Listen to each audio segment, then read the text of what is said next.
Kenapa ya? Kita baru ngerasa ini aneh ketika ada orang-orang asing yang notice ini duluan.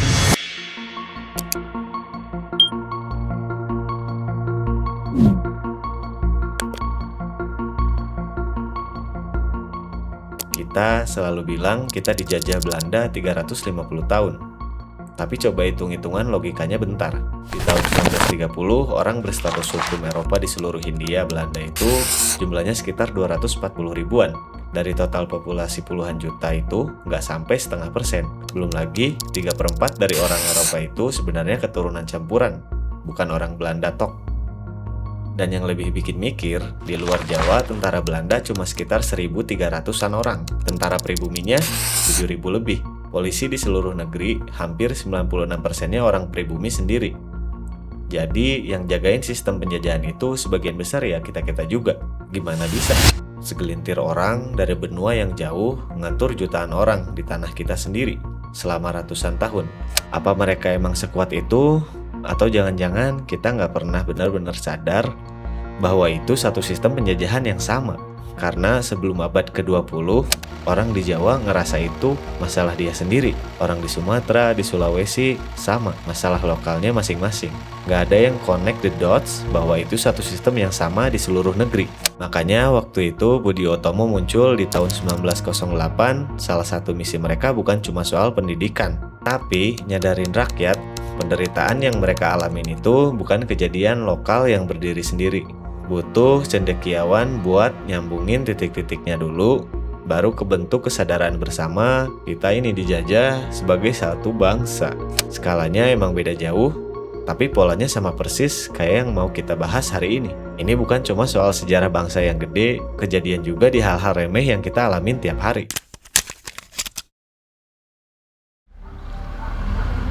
Coba bayangin ini.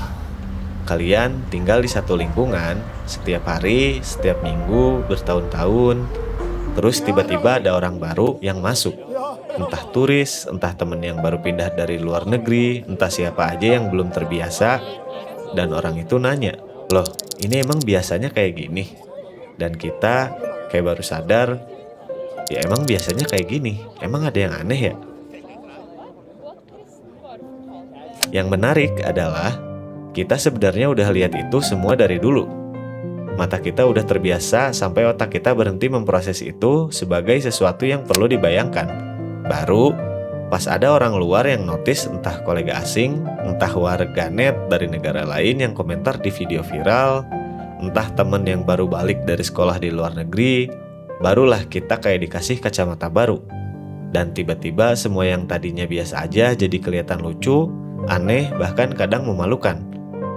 Pertanyaannya adalah, kenapa kesadaran itu butuh dipicu dari luar? Kenapa nggak bisa muncul dari dalam diri kita sendiri? Ada konsep dalam sosiologi namanya doxa, dari filsuf Prancis Pierre Bourdieu. Nggak tahu gimana cara ngejanya, pokoknya Pierre Bourdieu.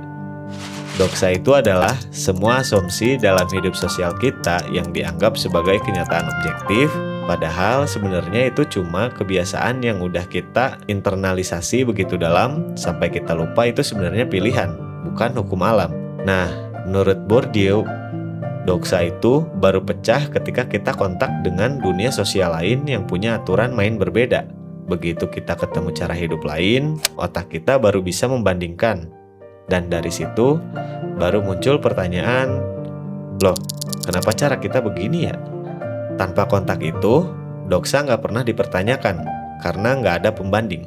Balik lagi ke contoh kecil, berawal dari satu motor yang lawan arah, lanjut jadi 5 motor, 10 motor, hingga akhirnya jadi antrean yang melawan arah. Itu bukan aturan baru, itu doxa baru yang lagi dibentuk oleh kebiasaan kita sendiri. Dan yang bikin itu awet, bukan karena ada yang nyuruh, tapi karena nggak ada yang berani jadi orang pertama yang bilang, ini adalah hal yang salah.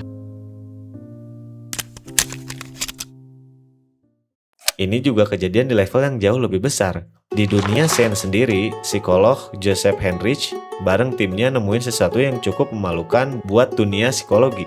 Mayoritas riset psikologi selama puluhan tahun cuma pakai sampel dari orang-orang weird, di mana WERD adalah akronim dari Western Educated, Industrialized, Rich, and Democratic. Banyak hal yang tadinya diklaim sebagai sifat dasar manusia, universal, ternyata cuma kebiasaan orang barat doang. Baru ketahuan aneh setelah dibandingin sama budaya lain di luar sana. Ada juga istilah dari teori sastra Rusia bernama Ostranemy yang diperkenalkan oleh Viktor Shklovsky. Artinya kurang lebih membuat sesuatu hal menjadi asing kembali. Menurutnya, fungsi seni itu bikin sesuatu yang udah biasa kita lihat jadi terasing lagi. Supaya kita benar-benar melihat, bukan cuma mengenali secara otomatis. Fenomena yang mirip juga kejadian sama orang yang lama tinggal di luar negeri, terus balik ke Indonesia. Kagetnya justru lebih kuat pas pulang ke rumah sendiri, karena mata mereka udah diriset dengan pengalaman di tempat lain.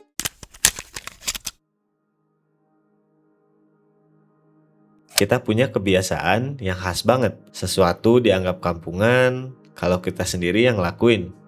Tapi begitu ada turis asing yang posting di TikTok, tiba-tiba semua orang ikut bangga. Padahal budaya itu udah ada dari dulu. Yang berubah cuma butuh validasi dari mata bule dulu, baru kita berani ngaku. Kita udah pernah bahas ini di series Colonial Mentality. Soal gimana kita sering menempatkan sudut pandang luar sebagai standar kebenaran. Dan sudut pandang sendiri sebagai sesuatu yang perlu disahkan dulu. Cuma sekarang bentuknya lebih halus, bukan penjajahan fisik. Tapi tetap dengan pola yang sama. Kita nunggu diberitahu, barulah kita percaya. Jadi, mungkin pertanyaannya bukan cuma soal masa lalu. Bukan cuma soal kenapa orang zaman kolonial nggak sadar mereka dijajah. Apa yang hari ini kita anggap wajar yang sebenarnya cuma nunggu satu orang asing datang dan bilang, "Loh, ini tuh sebenarnya aneh loh." Karena sampai hari itu datang, kita akan terus hidup di dalam sesuatu yang belum kita sadari. Segitu saja dari video kali ini. Tetap penasaran dan kenapa ya?